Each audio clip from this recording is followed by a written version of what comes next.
दत्तात्रय आहे, सेवानिवृत्त प्राचार्य गव्हर्नमेंट ITI कोपरगावला सेवानिवृत्त झालो। बेसिकली मी इलेक्ट्रिकल इंजिनियर आहे। सुरुवातीला 2 वर्ष कोयना जलविद्युत प्रकल्पावरती इलेक्ट्रिकल इंजिनियर म्हणून काम केलं। 1 वर्ष चंद्रपूर थर्मल पॉवर स्टेशनला काम केलं। त्यानंतर 13 वर्ष गव्हर्नमेंट टेक्निकल कॉलेजला महाराष्ट्रामध्ये केलं आणि त्यानंतर प्राचार्य पदावर 22 वर्ष केली आणि ऑगस्ट 19 ला सेवानिवृत्त झालो। आणि सेवानिवृत्तीपासून एक कोविडचा मधला काळ सोडला तर कंटिन्यू माझे व्याख्यान चालू असतात। मी भारतातील युवा पिढीला एक नवी दिशा देण्याचं काम मी माझ्या परीने करत आहे।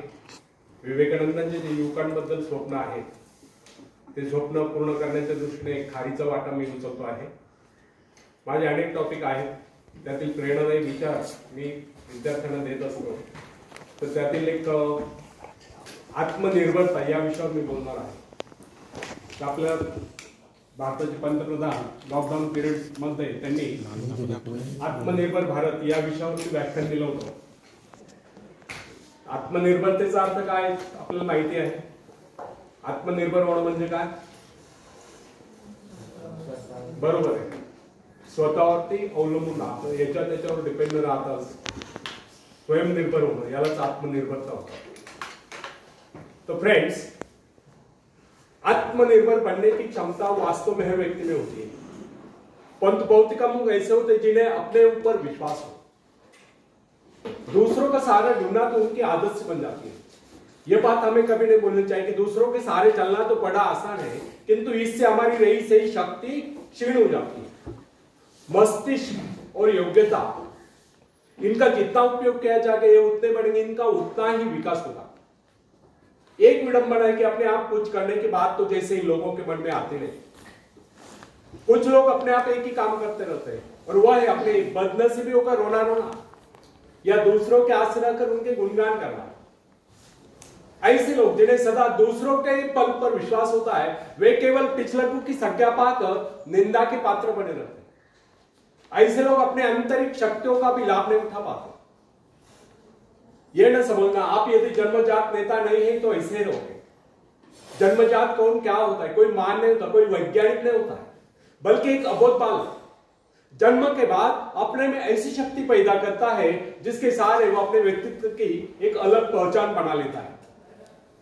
इतिहास में ऐसे बहुत से लोग हुए जिनमें नेतृत्व करने की योग्यता नहीं थी, फिर भी वे अपने प्रयत्नों से और अपने परिश्रम से अपनी योग्यताओं का विकास करके महान नेता बने। नेता वही होता है जो किसी पर निर्भर न हो, जिसमें नेतृत्व करने की क्षमता हो, जो दूसरों के विचारों का सहारा लेना आवश्यक न समझता हो, उसमें स्वयं सोचने और अपने कार्यक्रमों को स्वयं निर्धारित या कारण करने की क्षमता होती है। लोगों की संख्या बढ़ाकर भीड़ के बीच में चलना तो कोई बड़ी बात नहीं है। बड़ी बात तो यह है कि लोगों के दिलों में अपना स्थान बनाया जाए, चाहे लोगों की संख्या कितनी कम क्यों न हो। ऐसे लोग वही होते हैं जो आत्म विकास करके शक्तिशाली हो चुके हैं। ऐसे ही लोग अपने भाग्य को बदल देते हैं, अपने साथ साथ दूसरों का भी भाग्य बदल देते हैं। फ्रेंड्स, आज के युग की विडंबना यह है, हर कोई किसी न किसी का सहारा ढूंढकर नजर आता है। किसी को अपने धन का सहारा लेना पड़ता है तो किसी को अपने मित्र का, कुछ तो अपने वंश पर ही फूले नहीं समाते। ऐसे तो बहुत ही कम लोग होते जिन्हें अपने ऊपर पूरा विश्वास हो। दूसरों की शक्ति पर जीने वालों का एक मनोविज्ञान यह भी होता है कि ऐसे लोग सदैव किसी न किसी की दोष ठहराकर अपना पक्ष बचाने के अवसर ढूंढा करते हैं। वास्तविकता यह है, इस प्रकार की आदत कायर प्रकृति की परिचायक है। आत्मनिर्भर बनिए, आत्मनिर्भर बनने की आदत डालिए। आदत का आरंभ उस समय होता है जब एक बच्चे को उसका पिता कोई विशेष कार्य करने को कहता है तब वह संतुष्ट नहीं होता, लेकिन जब वह अपने ढंग से उसी कार्य को पूरा करता है, उसे पूरा करने के लिए संघर्ष कर विजय प्राप्त करता है, तो उसके चेहरे पर खुशियों की लहरें थिरकती नजर आती है। इस प्रकार की विजय की भावना उस बालक को शक्तिशाली बनने का एहसास दिलाती है। फ्रेंड्स, स्कूल की शिक्षा या कॉलेज की शिक्षा केवल व्यक्ति की व्यवहार कुशलता और योग्यताओं की वृद्धि नहीं करती, यह तो व्यक्ति के हाथ में औजार थमा देती है। इस औजार का सही इस्तेमाल करना आदमी को स्वयं ही सीखना पड़ता है। हेनरी वार्ड बीचर अपने समय के एक महान विचारक अपने बारे में कथा सुनाया करता था। जब मैं बच्चा था तब मुझे किसी तरह से आत्मविश्वास की शिक्षा दी गई। मुझे ब्लैक बोर्ड के पास भेजा जाता था। मुझ पे शंका और संदेह होने का रोग था। मेरे टीचर मुझे बार बार कहते कि इस पाठ को अवश्य पढ़ लेना। उनके स्वर में काफी क्रोध हुआ करता था।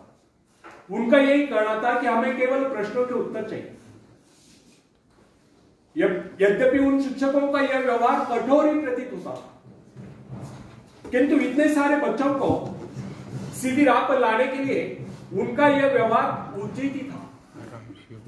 और इस व्यवहार का ही नतीजा था कि 1 मास से भी कम समय में विदिन ए मंथ मैं उन सभी सवालों के जवाब निकलने लगा जो मुझे सबसे कठिन लगते थे। एक दिन मुझे ब्लैक बोर्ड पर एक सवाल हल करने को कहा है। जैसे मैंने सवाल हल किया, टीचर बड़े कठोर अंदाज में बोले, बिल्कुल कर। अब मेरे पश्चात उन्होंने किसी दूसरे छात्र को बुलाकर उसी सवाल को हल करने को कहा। उसने उसी तरीके से सवाल को हल किया जिस तरीके से मैंने किया था। मेरा उसका जवाब एक था।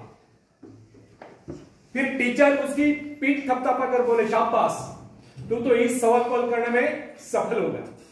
अब मुझसे रहा न गया। मैंने तुरंत ही खड़े होकर पूछा, सर, यदि इसका और मेरा जवाब एक है, सुलझाने का तरीका एक है, फिर आपने मुझे डांट कर गलत क्यों कहा?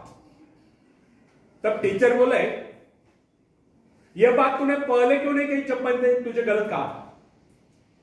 फ्रेंड्स, केवल पाठ को याद करने से कोई मतलब नहीं।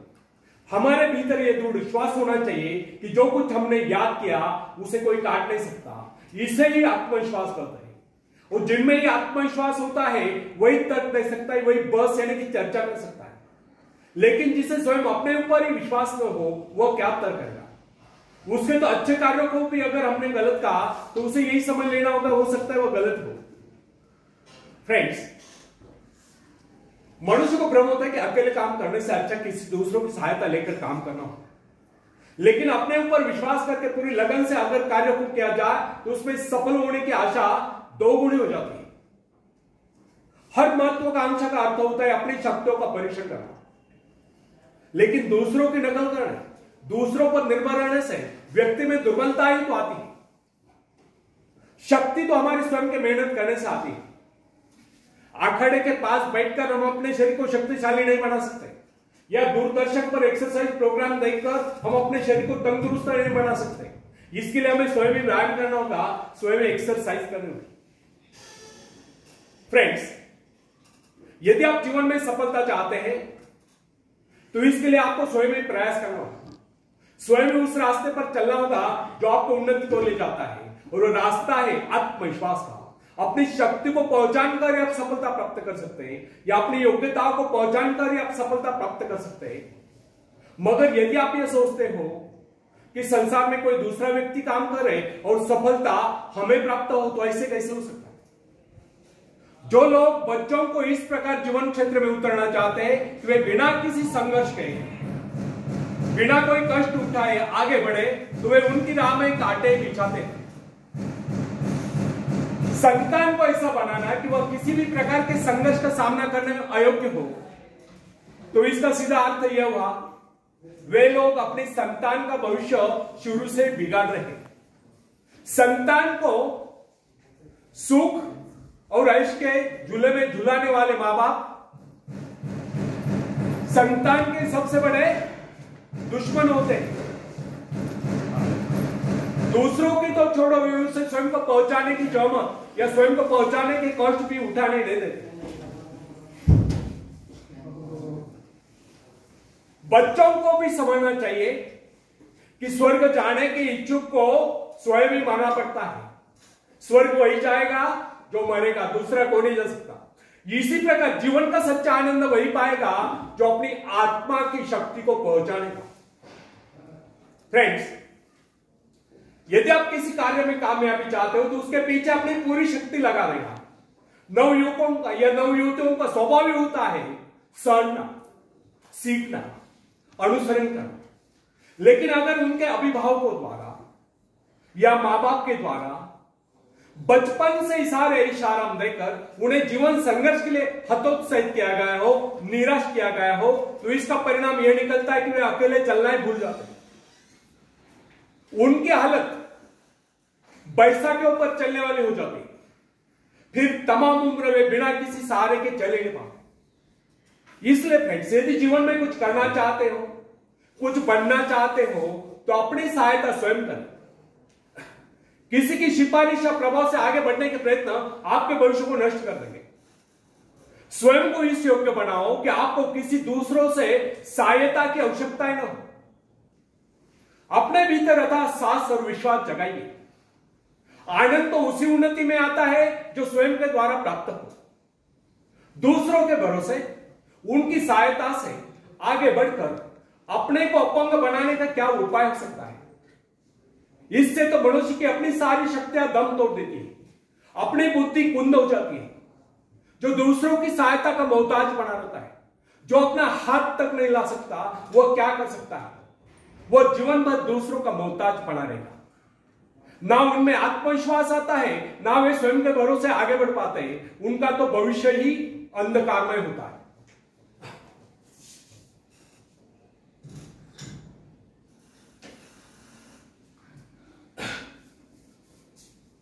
आपने काजवा महोत्सव देखा है?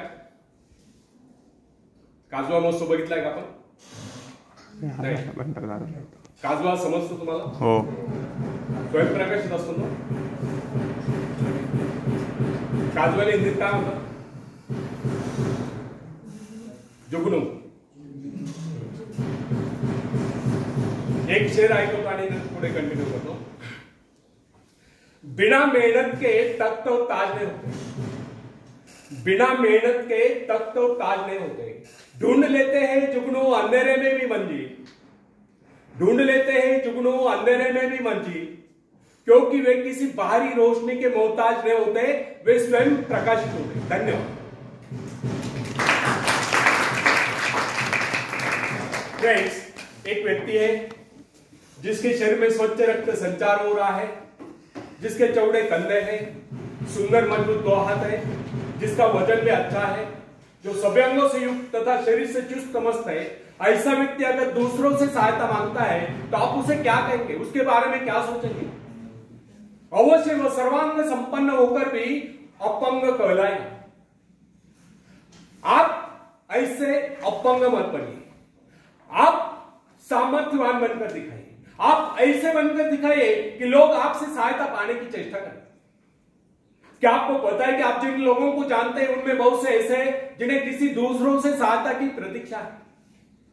सही बात तो यह है कि उनमें से बहुत से लोगों को इस बात का भी पता नहीं कि उन्हें जो सहायता चाहिए वो कहां से मिलने वाली है। फिर भी वे इंतजार करते और सोचते रहते कि बस अब उनका काम बनने वाला है, उन्नति के द्वार खुलने वाले हैं, कोई उनकी मदद के लिए आएगा और उनके सारे कष्ट दूर हो जाएंगे। क्या ऐसा संभव है? वास्तव में कोई किसी की सहायता करता है? ऐसे सोचने वालों ने अपने गिरेबान में जाकर देखना चाहिए, क्या उन्होंने किसी दूसरों की कितनी सहायता की? सर आवाज जरा कर सुनिए।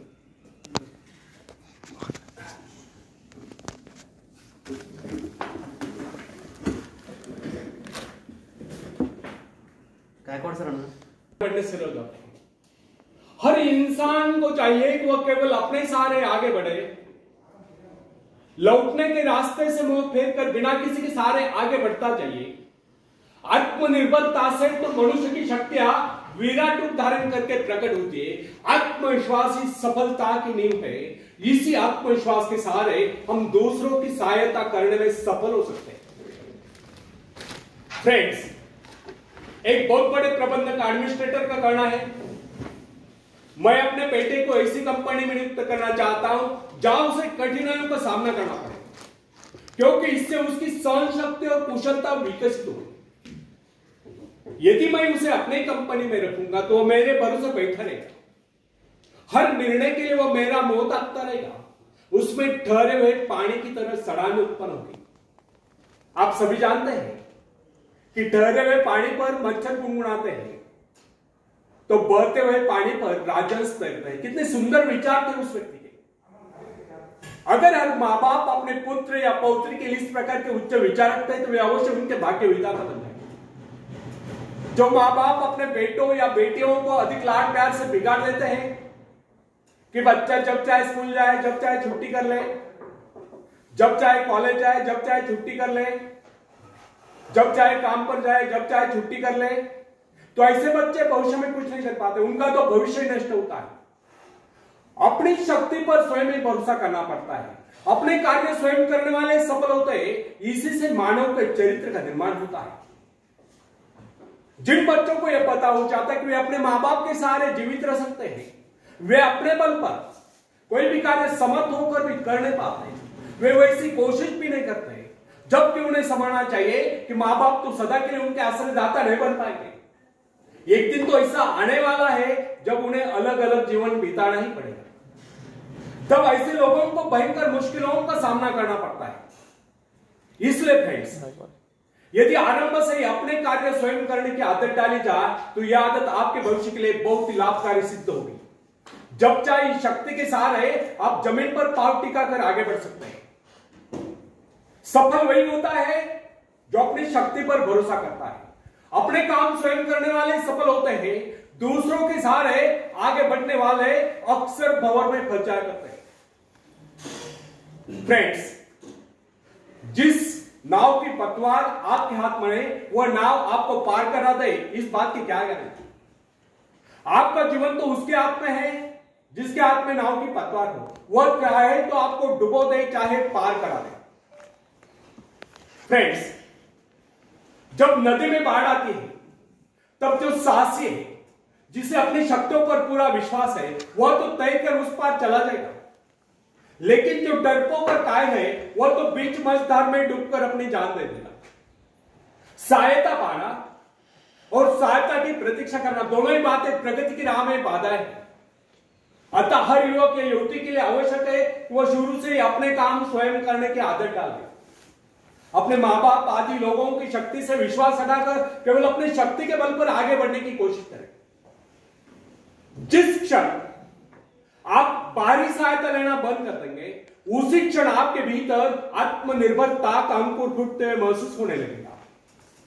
स्वयं कार्य करते समय यदि आप असफल भी हो जाते हैं तो बिना उस असफलता को घबराए तुरंत उस कमी की खोज कीजिए जिसके कारण आपको असफलता मिली, और जैसे आप उस कमी को खोज निकाले तुरंत उसे दूर करने के प्रयास में जुट जाइए।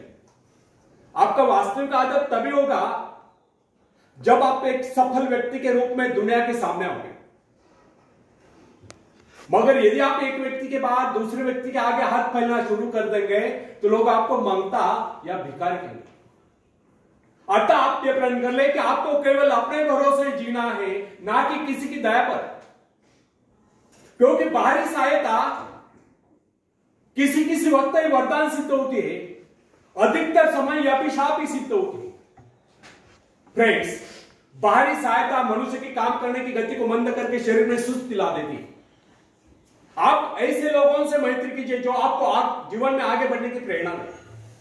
कुछ लोग एक बाजू या एक पांव वाले होते हैं, फिर भी वे अपनी लगन और अपनी मेहनत से अपनी जीविका चलाते हैं। फिर तो आप तो हट्टे कट्टे फिर आगे बढ़ने की कोशिश आप क्यों नहीं कर सकते? मैं एक ऐसे व्यक्ति को जानता हूं जिसका एक पैर किसी रेल दुर्घटना में कट गया था। उसने कभी किसी से भिक्षा नहीं मांगी, किसी से दान लेना गवारा नहीं किया, यहां तक कि अपने बहन भाई का भी उसने कभी सहारा नहीं लिया। उसने एक छोटा सा धंधा फुटपाथ पर आरंभ किया। शुरू में वो न्यूज़पेपर बेचने लगा। 2 पैसे बचाकर उसने वजन तौलने की मशीन खरीदी, उस पर अपना पेट पालने लगा। आज वही व्यक्ति उसी फुटपाथ के किनारे एक बहुमंजिला बिल्डिंग में न्यूज़पेपर स्टॉल लगाकर बैठा है। साथ में जेरॉक्स सेंटर भी खोल रखा है। सुना है आजकल वो मोबाइल शॉप भी चला रहा है। वो स्वाभिमानी था, किसी से मदद लेना वो अपना अपमान समझता था। आज वही व्यक्ति उन लोगों को जिनके हाथ पैर सलामत है, ऐसे परिवार जनों को खिलाता पिलाता है, उनके हर प्रकार की सहायता और मदद करता है। तो इसमें किसी को हैरत न हो। आज वो दूसरों की सहायता करने योग्य हो चुका है। वो उन लोगों के लिए प्रेरणा स्थान है जो सर्वांग संपन्न होकर भी दूसरों से सहायता पाने की आशा रखते हैं। फ्रेंड्स, मैं केवल उस विकलांग की बात नहीं करता जिसे मैं जानता हूं। इस संसार में ऐसे बहुत से विकलांग लोग हैं जो अपनी हिम्मत से खुद भी खा रहे और अपने परिवार को भी पाल रहे हैं।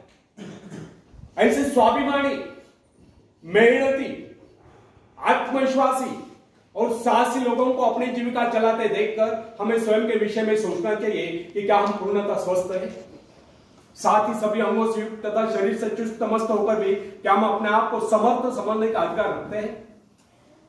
यदि हां, तो फिर किसी दूसरों से सहायता की प्रतीक्षा करो। कोई भी स्वस्थ तथा सर्वांग संपन्न व्यक्ति तब तक अपने आप को समर्थ समझने का अधिकार नहीं रख सकता जब तक समझता कि वो किसी के अधीन है।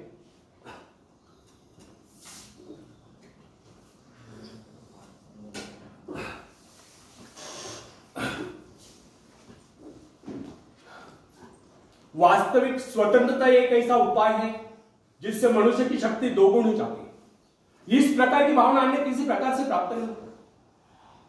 जब कोई युवक या युवती अपने हिम्मत के सहारे किसी व्यापार में उतरता है तो उसके मन में एक श्रेष्ठ भावना अवश्य उत्पन्न होती है। यही भावना उसे प्रसन्नता प्रदान करती है। इससे पहले किसी के अधीन रहकर चाहे वो कितना ही बड़ा कारोबार क्यों न कर चुका हो, परंतु उसे स्वतंत्रता से अपने आत्मविश्वास के सहारे साहस के साथ काम करने में एक नए आनंद का एहसास होता है। फ्रेंड्स, एक शेर सुनाता हूं, बाद में आप कंटिन्यू करता हूं। जिंदगी में रास्ते बना बनाए नहीं मिलते, जिंदगी में रास्ते बना बनाए नहीं मिलते, उन्हें स्वयं बनाना पड़ता है। मंजिलें यूं ही नहीं मिलती यारों, उन्हें मेहनत से हासिल करना पड़ता है, उन्हें मेहनत से हासिल करना पड़ता है। धन्यवाद।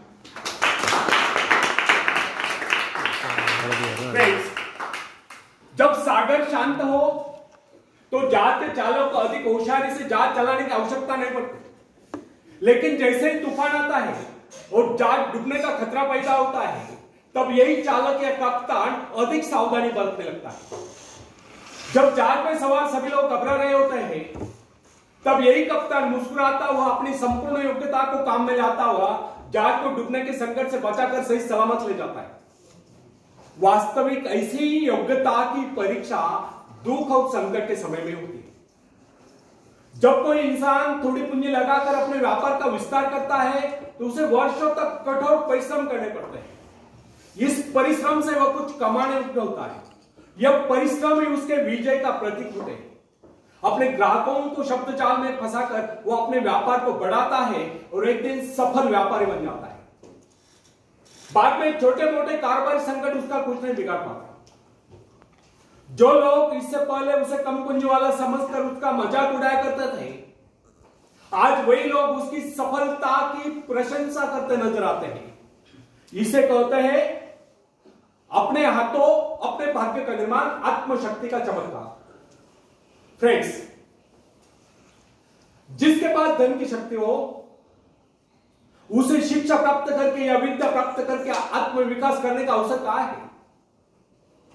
वह तो धन की शक्ति पर निर्भर कर ऐसे सोचता रहता, मैं चाहूं तो विद्वानों को खरीद सकता हूं। लेकिन फ्रेंड्स, जो विद्या प्राप्त करना सबसे जरूरी समझता है वह रात रात भर अध्ययन करता रहता है, क्योंकि उसे पता है कि उसका कोई सहारा नहीं है। सहारा बनेगा तो वह उसका अपना स्वयं का ज्ञान। जिस आदमी को पता हो जाता है कि उसे बाहरी सहायता मिलना बंद हो गया है, वो या तो अपने पांव पर खड़ा हो जाएगा, गिर जाएगा। वास्तविक उस समय उसे बहुत ही कठोर परिश्रम की आवश्यकता महसूस होगी और सफलता के कलंक से बचने के लिए उसे अपने व्यक्तित्व की रक्षा करनी चाहिए। ऐसे लोग अपने आत्मविश्वास की शक्ति के बल पर दिन रात कड़ी मेहनत करते हैं और सफल हो जाते हैं। फ्रेंड्स, जब मनुष्य पर संकट की घड़ी आ जाती है, जब वह किसी भी तरह से अपनी जीविका चलाने में असमर्थ हो जाता है, तब कोई विरला ही होता है जो सफलता प्राप्ति के लिए पूर्ण पसीना एक कर देता है ताकि उसे असफलता का मोह न देखना पड़े। संकट काल में ही तो मनुष्य की बुद्धि का पता चलता है। कई बार ऐसे अवसर पर ऐसी सफलता मिलती है जिसकी मनुष्य ने सपने में भी आशा नहीं की होती। वह स्वयं सोचने लगता है कि मुझे इतनी सफलता कैसे मिली। वास्तविक ऐसी शक्ति हर इंसान के भीतर छुपी होती है, परंतु वह उसे पहचान नहीं पाता है। जैसे वह संकटों से गिर जाता है, वैसी यह शक्ति बाहर निकलकर उसकी सहायता करने आता है। जो काम इससे पहले वो असंभव समझ रहा था वही काम पूरे होने लगते हैं। इसका कारण यह है, जब मनुष्य का जीवन चारों ओर खतरों से घिर जाता है तब उसे बाहर निकलने के लिए वो हाथ पैर मारना शुरू कर देता है, और इस संघर्ष से ही उसकी बुद्धि तेज हो जाती है, उसमें एक प्राकृतिक नैसर्गिक शक्ति आ जाती है। फ्रेंड्स, अपनी जरूरतों की पूर्ति के लिए संघर्ष करना हम सभी का कर्तव्य है। संघर्ष से ही तो हमें सफलता मिलती है। जिनमें संघर्ष करने की इच्छा ही न हो वो तो असभ्य और जंगली कहलाएगा। आवश्यक तथा आवश्यक पदार्थों की दुर्लभता ही सदा से मानव जाति के विकास का कारण रही है। हर सभ्यता और संस्कृति का आधार श्रम और संघर्ष ही रहा।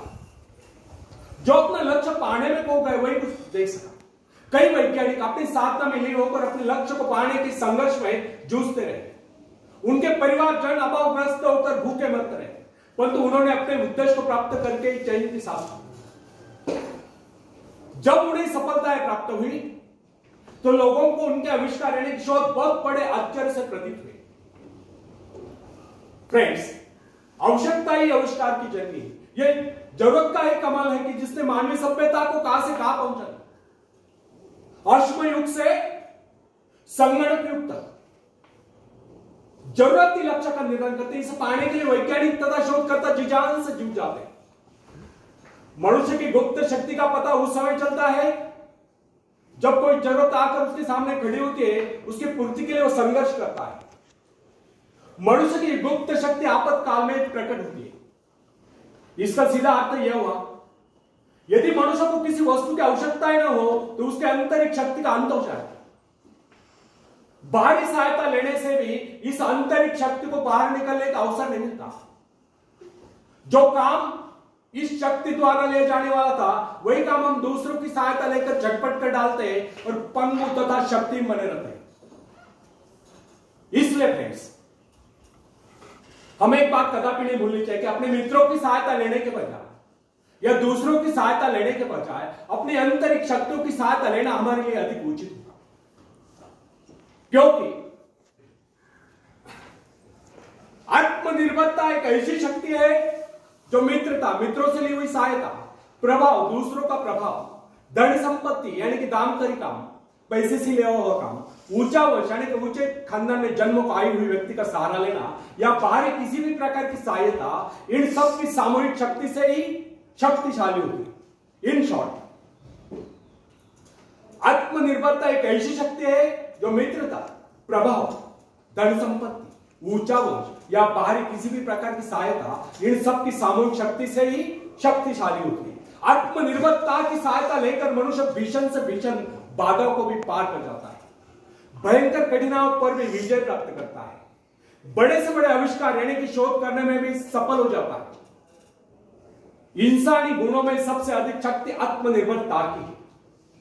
जो इंसान अपने सहारे जीता है, जो अपने बल पर चलता है, जो अपने लक्ष्य पर चट्टान की भांति डटा हुआ है, जो बाधाओं को सामने देखकर जरा भी विचलित नहीं हुआ, जिसे अपनी कार्य कुशलता और कर्म शक्ति पर पूरा विश्वास है, वही सफल होता है। सत्य, पवित्रता और सुंदरता पर प्यार करना मनुष्य का स्वभाव है। जो व्यक्ति मौलिक विचारों के बल पर जीता है, जिसके कुछ सिद्धांत हैं जिन पर वह आरूढ़ रहता है, जो अपने वसूलों पर दृढ़ता से कायम है, लोग उसे आश्चर्य से देखते हैं, उसके अनुयायी बनने का प्रयत्न करते हैं, क्योंकि लोगों के दृष्टि में वो महान है।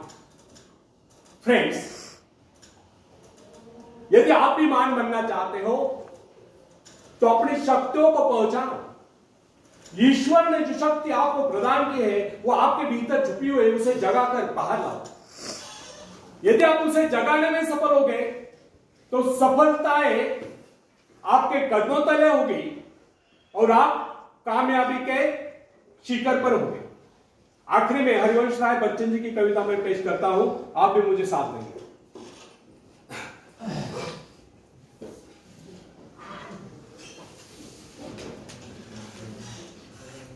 लहरों से डरकर नौका पार नहीं होती, कोशिश करने वालों की कभी आवाज, कोशिश करने वालों की कभी हार नहीं होती। नन्ही चींटी जब दाना लेकर चलती है, चढ़ती दीवारों पर 100 बार फिसलती है। नन्ही चींटी जब दाना लेकर चलती है, चढ़ती दीवारों पर 100 बार फिसलती है। मन का विश्वास रगों में सांस भरता है, चढ़कर गिरना गिरकर चढ़ना न करता है। आखिर उसकी मेहनत बेकार नहीं होती, कोशिश करने वालों की कभी हार नहीं होती। कोशिश करने वालों की कभी हार नहीं होती। डुबकिया सिंधु में गोताखोर लगाता है, डुबकिया सिंधु में गोताखोर लगाता है, जा कर खाली हाथ लौट कर आता है। मिलते नहीं सहजी को मोती गहरे पानी में, मिलते नहीं सहजी मोती गहरे पानी में, मुट्ठी उसकी खाली हर बार नहीं होती। कोशिश करने वालों की कभी हार नहीं होती। कोशिश करने वालों की कभी हार नहीं होती। और आखिरी पद आप सबके लिए बहुत इंपॉर्टेंट है। असफलता एक चुनौती है, असफलता एक चुनौती है, इसे स्वीकार करो। क्या कमी रह गई देखो और सुधार करो। जब तक न सफल हो नींद चैन को त्यागो तुम, संघर्ष का मैदान छोड़कर मत भागो तुम। कुछ किए बगैर ही जय जयकार नहीं होती, कोशिश करने वालों की कभी हार नहीं होती। कोशिश करने वालों की कभी हार नहीं होती। धन्यवाद।